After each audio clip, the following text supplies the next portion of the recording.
성도 여러분들 안녕하십니까? 이렇게 학계 스가랴서의 흥미진진한 연구에 함께하신 여러 교우들을 진심으로 환영합니다. 오늘 저희는 학계서를 마무리하고 연결되는 스가랴서의 전반부를 살펴볼 것입니다. 바벨론 포로 생활에서 돌아온 이후에 이스라엘 백성들이 예루살렘의 그 폐허 위에다가 재건 사업을 한다고 하는 것이 얼마나 힘들고 어려운 일인지 우리는 알게 되었습니다. 성전 건축을 다시 시작하는 일을 사단이 얼마나 집요하게 방해하고 막았는지 우리는 알게 되었습니다. 이런 상황 속에서 우리가 할 수 있는 일은 하나님을 신뢰하고 인내하면서 계속해서 앞으로 전진하는 일밖에 없다고 하는 것을 우리가 다시 한번 생각하게 되었습니다. 우리가 이제 학계서에서 스가랴서로 진도를 나가기 전에 먼저 타임 프레임을 한번 살펴보는 것이 좋을 것 같습니다. 여러분들 이미 지난 2시간에 걸쳐서 공부하셨으니까 쉽게 이해하시리라고 생각합니다. 일자별로 이 기별을 저희들이 나열할 수 있습니다. 다리오 왕 2년 6월 1일에 학계 1장에 보면 중단되었던 성전을 건축하라고 하는 그런 명령이 주어지죠.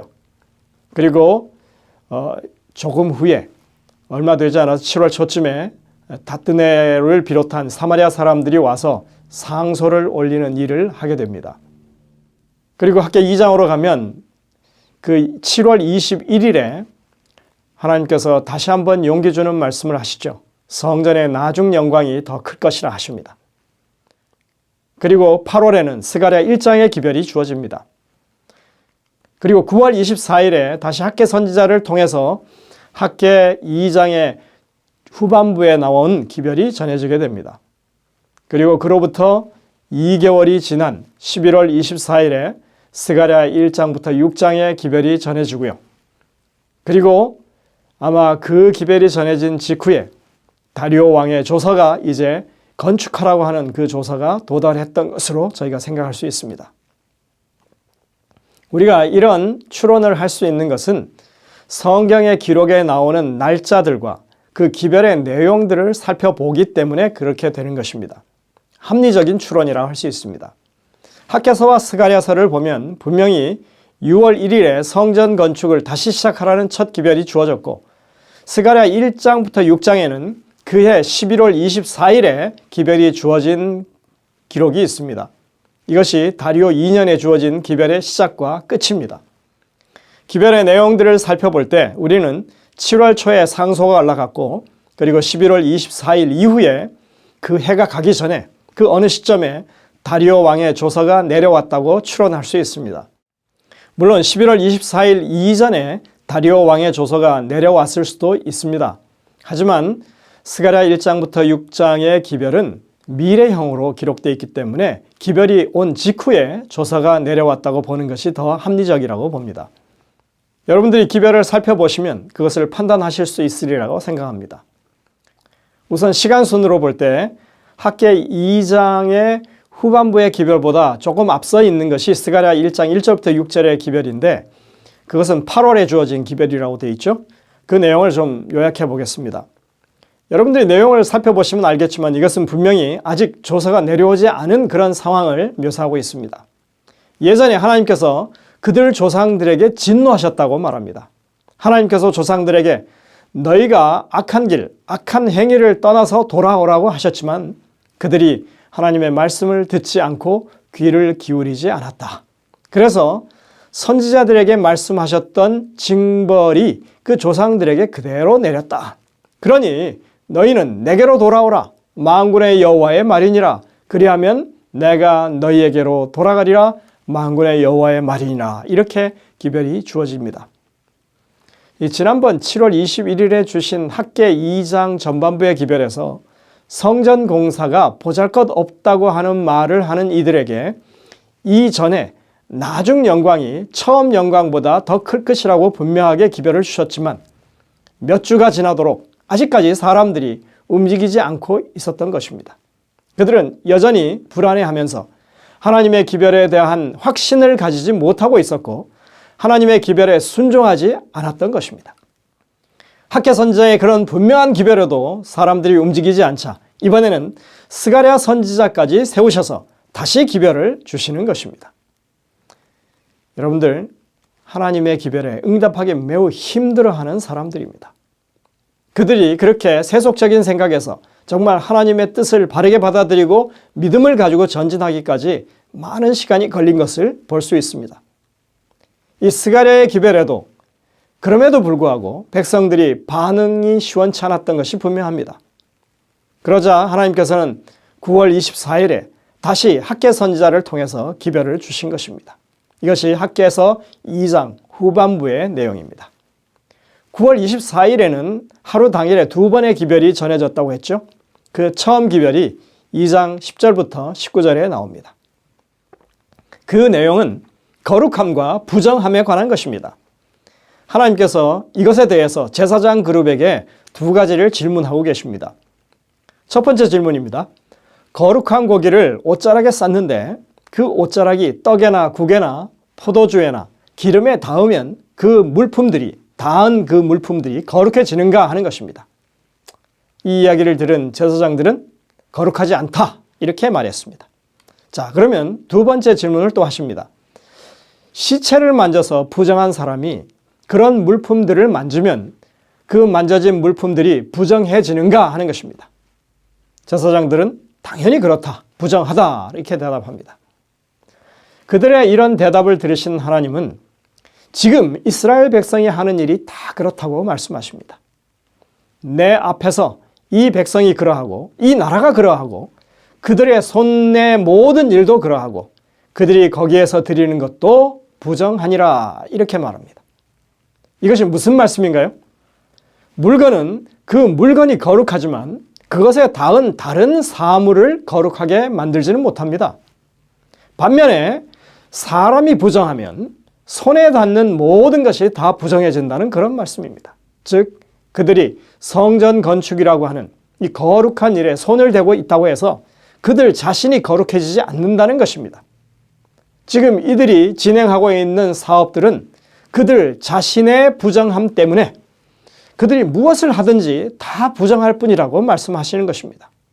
하나님의 사업을 하는 데 있어서 거룩함은 무슨 일을 하느냐가 아니라 사람이 어떠한 사람이냐에 따라서 결정된다는 것입니다.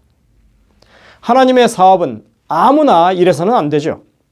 하나님의 일을 하려면 반드시 하나님께 성결함을 입은 자, 성별된 자들이어야 한다고 성경은 가르칩니다. 제사장이라 할지라도 성별하지 않으면 하나님 전에서 봉사할 수 없는 것입니다. 문제는 사람입니다. 정치적 환경이나 그다음에 재정적인 것이 문제가 아니라 사람이 문제인 것입니다. 그들이 부정한 사람들이기 때문에 무슨 일을 하든지 그 결과는 부정하게 드러납니다. 그러니 어떤 업적을 이루려 하기보다는 성결한 사람이 되어야 한다고 말씀하고 있습니다. 그러면서 하나님은 이 문제를 곰곰이 생각해 보라고 명하십니다. 2장 15절과 18절에 그 말씀이 나오죠. 이제 원하건대 너희는 오늘부터 이전 곧 여호와의 전에 돌이 돌 위에 놓이지 아니하였던 때를 기억하라 이렇게 말씀하십니다. 18절에는요. 너희는 오늘 이전을 생각하라. 아홉째 달 24일 곧 여호와의 성전지대를 쌓던 날부터 기억하여 보라 이렇게 말하죠. 15절의 말씀은 사실 쉽게 이해가 됩니다. 그런데 18절의 말씀은 조금 모호한 면이 있습니다. 이 다른 번역들, 공동 번역이나 현대인의 번역을 여러분들이 비교해 보아도 조금씩 그 내용이 다르다고 하는 것을 알 수 있습니다. 공동 번역이 이렇게 말합니다. 너희는 야훼의 성전 주초를 놓은 9월 24일 바로 이날부터 앞으로 어떻게 달라지는지 눈여겨보아라. 자, 현대인의 성경입니다. 오늘은 9월 24일 곧 성전 기초 공사를 완성한 날이다. 너희는 오늘 이후에 있을 일을 잘 관찰해 보아라. 이 18절을 가지고 세 가지 번역을 우리가 살펴봤는데 9월 24일을 기초공사를 시작한 날이 될 수도 있고 또는 기초공사를 마친 날이라고도 번역하고 있어서 사실 혼선을 빚고 있습니다. 그러나 성경상으로 성전 기초공사와 관련해서 9월 24일을 말하기는 어렵습니다. 에스라서에 의하면 성전 기초공사를 시작한 것은 2월이라고 했습니다. 전지대를 놓던 그때 큰 축제가 있었다고 기록하고 있죠. 분명히 9월이 아닙니다. 그렇다면 기초공사를 완성한 때를 말하는 것일까요? 사실 이것도 아무도 알 수가 없습니다. 실제로 성전 기초공사가 그 당시에 완성되었는지도 확실치 않습니다.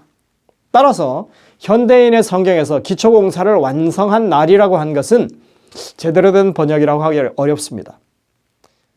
히브리어 본문으로 보자면 그런 의미가 없습니다. 사실 18절은 15절과 똑같은 내용의 반복입니다. 오늘부터 시작해서 성전이 황폐했던 시절까지 거슬러 올라가 돌이켜보라는 것입니다.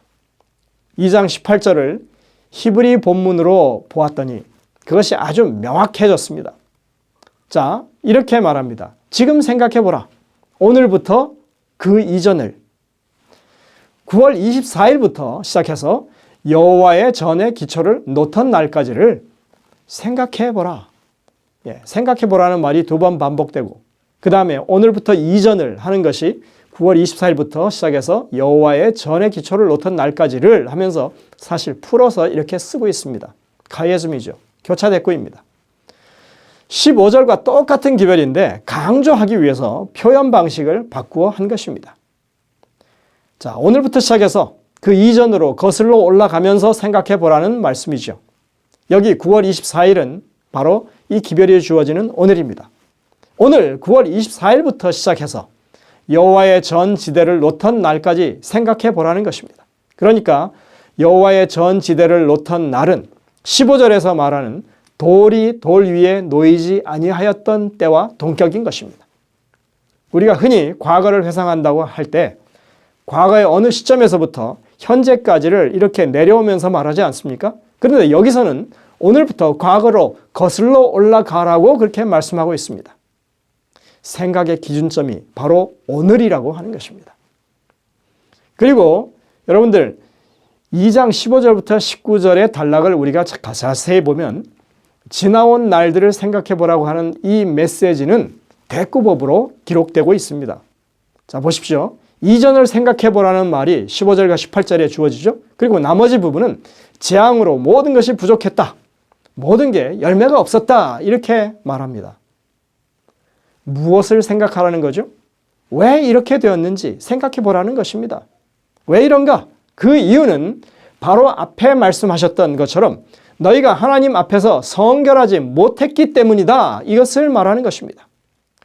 이것이 9월 24일에 주시는 기별입니다. 여호와께 성결하라고 하는 것, 이것은 제사장들이 반드시 지켜야 했던 덕목이었습니다. 대제사장이 쓰는 그 관에는 항상 여호와께 성결이라고 하는 글씨가 새겨진 금패를 부착하게 되어 있었습니다. 우리가 학교 다닐 때 교복 입던 시절에 모자를 쓰면은 거기 모자 정면에 뭐가 붙어 있었습니까? 학교 배지가 붙어 있었죠. 그것처럼 붙여놓은 것입니다. 오늘날 경찰관이 쓰는 모자에 경찰 배지가 붙어 있는 것과 같은 것입니다. 여호와께 성결이라고 하는 것은 제사장의 표지였습니다. 그게 그들의 삶의 방식이었습니다. 우리가 하나님의 일을 받든다고 할 때 우리의 봉사가 연락되기 위해서는 우리의 삶이 성결해야만 하는 것입니다. 교회 안에서 아무리 높은 직분을 가지고 일한다고 해도 아무리 많은 일을 하고 업적을 남긴다고 해도 그 삶 자체가 성결하지 못한다면 그것은 하나님 앞에 무의미한 것이라고 말씀하는 것입니다. 9월 24일 오늘은 그런 의미에서 매우 중요한 날입니다. 너희가 만일 하나님 앞에서 성결하게 살아가기로 결심한다면 오늘부터 너희의 삶은 달라질 것이다 말씀합니다. 이 말씀이 19절에 나옵니다. 곡식 종자가 아직도 창고에 있느냐? 포도나무, 무화과나무, 석류나무, 감람나무에 열매가 맺지 못하였느니라. 그러나 오늘부터는 내가 너희에게 복을 주리라. 그래서 이 학개서 2장의 후반부에 나와 있는 이 기별에 오늘이라고 하는 이 말은 중요한 것입니다. 오늘을 기점으로 이전과 이후를 비교해 보라고 말합니다. 너희가 하나님 앞에서 부정하게 살던 때에는 모든 것이 부족했지만 이제 성결하게 살게 되면 오늘 이후로 모든 것이 축복이 될 것이라고 말합니다. 부정할 때에는 오랜 세월을 노력해도 얻지 못했었지만 이제 하나님 앞에 성결한 삶을 살 때는 오늘부터 축복을 경험할 것이라고 말씀합니다. 성도 여러분들, 이것이 하나님의 약속입니다. 이것이 하나님의 일을 받드는 원리입니다. 하나님 나라의 회복을 위하여 마지막 사업을 수행해야 할 우리 모두들에게 하나님 앞에서 성결한 삶을 살아야 한다고, 그래야 우리 앞에 놓인 사명을 완수할 수 있다고 주님이 우리에게 말씀하고 계시는 것입니다. 그렇다면 우리가 어떻게 하면 성결한 사람이 될 수 있을까요? 이것이 오늘날 우리가 풀어야 할 숙제인 것입니다. 우리는 이러한 의문에 답하기 위해서 하나님께서 스가랴 선지자를 통해서 기별을 주시는 것을 봅니다. 이제 우리는 스가랴서의 기별에 귀를 기울여야 할 때인 것입니다. 혹 여러분 생각에 이번 4번의 이 학개 스가랴 강의 가운데 3번을 할애해서 학개서 1장과 2장을 다뤘는데 무슨 수로 스가랴 전체를 다 다룰 수 있을까 염려하시는 분이 계실지 모르겠습니다. 그러나 염려하지 마십시오. 오늘 우리는 분명히 스가랴 6장까지의 내용을 다 다루게 될 것입니다. 스가랴 1장 7절부터 6장 15절까지 그 기별은 다리오 왕 2년 11월 24일 하루 동안에 주어진 기별이라고 되어 있습니다. 다양한 상징들이 등장하는 그런 계시입니다. 말들이 보이고 네 뿔이 등장합니다. 6장에서는 각양 색깔의 말들이 이끄는 네 병가가 등장하죠. 측량줄을 가진 사람이 나오고 더러운 옷을 입은 여호수아가 등장합니다.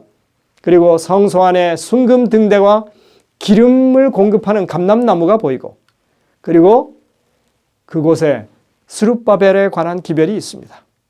공중에 아주 큰 두루마기가 날아갑니다. 광주리 안에 여인이 지금 감금되어 있는 모습도 나오기도 합니다. 상징들이 너무 많아서 아주 복잡해 보이는 이 모든 기별이 11월 24일 다리오 왕 2년 11월 24일 한날에 주어진 기별인 것입니다. 복잡해 보여도 어쩌면 이 기별은 하나의 메시지로도 볼 수 있다고 봅니다. 왜냐하면 이 상징들과 기별들 가운데 우리는 그 상징의 유사성을 볼 수 있고 나아가서 통일된 메시지를 우리가 볼 수 있기 때문에 그렇습니다. 이 구성을 한번 보시길 바랍니다. 일단 1장에서 붉은색, 검은색, 흰색 말이 등장하고 6장의 마지막 계시에서는 붉은색, 검은색, 흰색, 어룽진 색의 말들이 이끄는 병거들이 나옵니다. 이들은 모두 하나님의 보내신 천사들로 이들은 땅을 두루다니면서 살피는 일을 하죠. 1장에서 보고되는 내용은 평안하다 하는 것입니다. 즉 주변 정황이 성전을 건축하기에 어려움이 없다고 그렇게 판단합니다.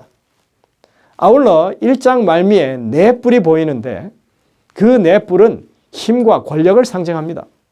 이 네 뿔은 이스라엘을 흩어버린 세력을 말하고 하나님께서 이 4명의 대장장이를 보내서 그 뿔들을 무력화시키겠다고 말씀하십니다.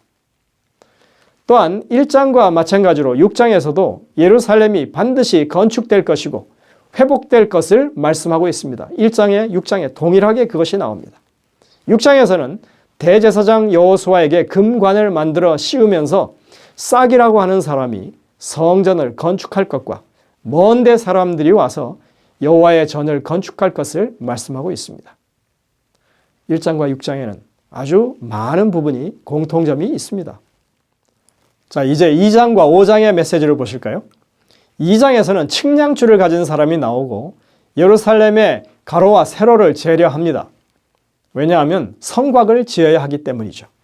그러나 그것을 재는 것이 무의미하다고 말씀합니다. 왜냐하면 그곳에 사람이 넘치고 가축이 너무 많아져서 재놓은 그 정도의 크기의 성곽으로는 감당 못하게 될 것이기 때문에 결국은 성곽 없는 성이 될 것이다 이렇게 말씀하시죠. 그래서 하나님이 불성곽이 되실 것이라 하나님이 보호하신다는 것입니다. 5장에서는 하늘을 날아가는 커다란 두루마리가 나오는데 거기에는 앞뒤로 죄악을 기록하고 있습니다. 그것은 2장에서 예루살렘의 가로 세로를 재는 그런 것처럼 이미 이 두루마리의 치수를 재고 있습니다. 가로가 10규빗, 세로가 20규빗입니다. 셀 수 없이 많은 죄가 기록되어 있는 것입니다. 여기에는 재건할 예루살렘의 규모를 측정하는 일과 이 죄악의 규모를 측정하는 일이 병행되고 있습니다. 2장에서는 아직도 아직도 회복을 의심하면서 바벨론에 머물러 있는 이스라엘 백성들에게 바벨론을 떠나갈 것을 하나님께서 말씀하십니다. 근데 5장에서는 에바가 보입니다. 이 에바는 곡식을 재는 그릇인데 바구니를 말하죠. 그 에바 안에 죄를 상징하는 여인이 갇혀 있습니다. 죄악이 얼마나 크면 사람을 담을 만한 에바일까요? 2장에서는 믿지 못하는 바벨론에 거주하는 사람들에게 바벨론을 떠날 것을 명령하고 있고 5장에서는 믿지 못하는 예루살렘의 거주자들의 죄악을 여인으로 상징해서 그 에바에 넣어서 뚜껑을 닫고서는 바벨론으로 옮기는 모습이 대조되고 있습니다. 예루살렘에서도 바벨론에서도 건축이 있다고 합니다. 예루살렘에서는 믿음의 건축물이 지어지고 있고 바벨론에서는 불신의 건축물이 지어지는 것입니다. 스가랴 5장 11절에 이렇게 말합니다. 그들이 신할 땅으로 가서 그것을 위하여 집을 지으려 함이니라. 준공되면 그것이 제 처소에 머물게 되리라 하더라. 여기 그것이 뭐냐면요. 믿지 않는 사람들을 상징하는 그 여인을 넣은 에바를 거기 그 뚜껑을 닫아서 거기에 둔다는 얘기입니다. 참 재미있는 비교 아닙니까? 자, 이제 남은 것은 3장과 4장입니다. 3장에는 더러운 옷을 입고 사단의 고소를 당하고 있는 대제사장 여호수아가 등장하고 4장에서는 성소의 금촛대와 비슷한 촛대가 보이고 스룹바벨을 향한 기별이 울려 퍼지고 있습니다. 이스라엘의 현직 지도자들을 비유해서 주시는 기별인 것입니다. 이것이 이스라엘의 현실이라고 하는 것을 말씀합니다. 그들의 의는 누더기처럼 더러운 의죠. 부정한 것입니다. 그러나 하나님이 정결한 옷을 입혀주신다고 합니다. 여호와께서 자기 앞에 선 자들에게 명령하사 그 더러운 옷을 벗기라 하시고 또 여호수아에게 이르시되 내가 내 죄악을 제거하여 버렸으니 내게 아름다운 옷을 입히리라 하시기로 내가 말하되 정결한 관을 씌우소서 하매 곧 정결한 관을 그 머리에 씌우며 옷을 입히고 스가랴 3장 4절 5절입니다. 그리고 여러분들 4장으로 가면 금촛대가 감람나무로부터 깨끗한 기름을 공급받고 있는 모습이 나오고 하나님은 스룹바벨을 향해서 말씀하십니다. 만군의 여호와께서 말씀하시되 이는 힘으로 되지 아니하며 능력으로 되지 아니하고 오직 나의 영으로 되느니라. 스룹바벨의 손이 이전에 기초를 놓았은즉 그의 손이 또한 그 일을 마치리라. 여러분들 지금 이렇게 1장부터 6장까지의 내용을 1장과 6장, 2장과 5장, 3장과 4장의 이 기별을 대비하면서 여러분들이 살펴봤습니다. 이거 우리가 항상 보는 구조 중에 하나죠. 예. 하나님의 특별한 기별이 지금 여기 보여지고 있는 것입니다. 여러분들이 이 기별의 구성을 찬찬히 살펴보시면 이것은 하나의 기별이 맞습니다. 말과 병거를 보내셔서 주변의 정황을 살펴보십니다. 그 결론은 평안하다는 것입니다. 아무 일 없다는 것입니다. 성전을 건축하기에 문제가 없다고 하시는 것입니다. 그러면서 성전 건축은 반드시 이루어질 것이라고 1장과 6장에서 밝히고 계십니다. 하지만 그들의 마음은 아직 제대로 준비되지 않습니다. 2장과 5장을 보십시오. 아직 이들의 마음은 하나님께 대한 온전한 신뢰를 가지지 못하고 있어서 바벨론에 머물면서 반신반의하는 하나님의 역사를 불신하는 그런 사람들, 예루살렘에 돌아와 있는 사람들이지만 그들도 비슷한 마음으로 여전히 그렇게 불신을 가지고 있는 사람들, 성전은 황폐해 가는데 자신들의 번영만을 챙기는 사람들, 약간의 어려움이 생겨도 쉽게 포기해버리는 사람들. 그래서 하나님께서는 이들의 상태에 대해서 객관적인 평가를 해주시는 것입니다. 이미 그들의 죄악은 큰 두루마리를 가득 채웠습니다. 방대한 기록입니다. 그러나 여러분들 하나님의 섭리로 회복되어야 할 이 예루살렘 중건은 그 치수를 잴 수가 없습니다. 왜냐하면 앞으로도 계속해서 커질 것이기 때문에 그렇습니다. 그들의 죄악은 측정이 됩니다. 이미 차고 넘칩니다. 그래서 심판이 내릴 수도 있는 것입니다. 그러나 하나님의 약속을 믿고 그 보호하심 속에 우리가 받을 수 있는 축복은 그 한계가 없다고 하는 것입니다. 오늘 우리가 학개서 2장에서 살펴본 것처럼 지금 성전 건축에 있어서 유일한 문제는 사람입니다. 하나님께 성결한 사람들이 되면 이 일이 결실을 맺게 될 것이었습니다. 그리고 하나님께서는 지금 스가랴 선지자를 통해서 그 해답을 제시하시는 것입니다. 여호수아 스룹바벨에게 주신 기별이 바로 백성들이 어떻게 하나님 앞에서 성결하게 살아갈 수 있는지를 알려주시는 것입니다. 여러분들, 우리가 정결 예식을 행한다고 성결해지지 않습니다. 속죄제를 드린다고 정결해지는 것이 아닙니다. 하나님께서 우리의 더러운 의를 벗기시고 하나님이 주시는 의의 옷을 입는 그런 믿음이 우리에게 있어야 우리가 성결해질 수 있는 것입니다. 하나님의 성전을 짓는 일, 하나님의 나라를 건설하는 일은 사람들이 만든 제도나 개혁 사업으로 되는 것이 아닙니다. 그들이 능력이 있다고 그것을 이루는 것이 아닙니다. 오직 성령의 역사로 이루어지는 일입니다. 이것이 학개와 스가랴 선지자를 통해서 하나님께서 당시에 주신 기별이고 오늘날 우리에게 주시는 기별인 것입니다. 우리가 시간상 세세한 부분을 다 다루지는 못했지만 핵심적인 내용은 지금 분명히 보았습니다. 이제 우리는 스가랴의 마지막 기별을 통해서 하나님이 우리를 향해서 가지고 계신 뜻이 무엇인지 계속해서 살펴보게 될 것입니다. 아마도 이 기별은 다리오 왕의 조사가 내려오기 직전에 하나님께서 주신 기별로 보여집니다. 9월 24일에 주어진 그 학개 2장의 기별을 듣고 믿음을 회복한 사람들에게 너무나도 적절한 응답이 주어진 것입니다. 비록 더디지만 하나님의 손길을 더듬어 붙잡아 발견하는 사람들이 오늘날에도 계속해서 교회 안에 생겨나기를 하나님께서는 원하십니다.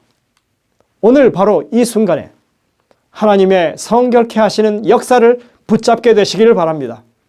성령의 음성에 귀 기울이시고 응답하시는 우리 성도님들이 되시기를 간절히 바라면서 말씀을 줄이겠습니다. 기도하겠습니다. 하늘에 계신 아버지 하나님, 참으로 주님께서 베푸신 그 사랑과 은혜가 너무나 크다고 하는 것을 다시 한번 생각합니다. 그렇게 고집부리고 하나님의 말씀에 순종하기를 꺼리는 주의 백성들을 향해서 하나님께서 끊임없이 간청하시고 호소하시는 모습을 우리가 봅니다. 그 반복되는 기별들 가운데 우리가 오늘날 하나님 앞에 성결한 삶을 살아야 한다고 하는 분명한 필요를 다시 한번 깨우치게 되었습니다.